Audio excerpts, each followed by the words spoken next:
Takže nás tady zdravá Smelonek u nového videjka a dneska je to informačka ohledně toho, že jsme si s Enterim založili nový channel. Darec. Tady Entery samozřejmě. A teď jo, tady... budeme tam mít ještě grafika, promiň, že ti skáču do řeči, Perníka. Čauti, dámy a dámy. Dobře. A ještě dámy. No, dobře, a...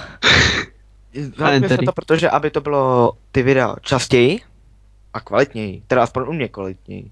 Jo, to jo, budeme natáčet teďkom videa kvalitnějc, v lepší kvalitě a s co nejlepším zvukem a vlastně videa od nás, ode mě a od Enteryho budou asi z větší částí prakticky každý den. No a ještě, že někdy já dám na svůj kanál video a někdy on dá na svůj video kanál. Chápu to. Jo, prostě že třeba když já dám na ten společný channel video, tak v ten den by mohl vydat i Entery video na svůj channel a přesně obráceně, anebo obden, to by se ještě uvidělo, to se ještě prostě domluví. No, dobře. Jo. A... Už teď sežeru ten mikrofon, no. A jinak nevím, co bych řekl. Tak pro dnešek to...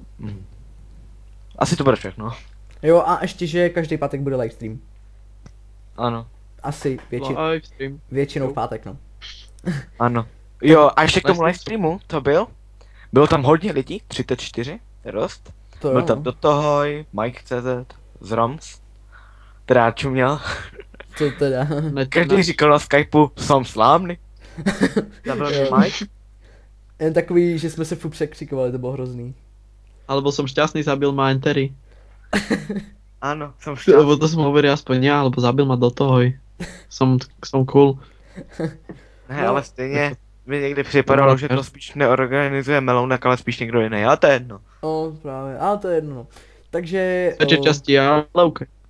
Takže to bude k dnešnímu takovému informačnímu videu všechno. A těšte se na častější videa a s lepší kvalitou, takže čau a... Zdár. Čubas.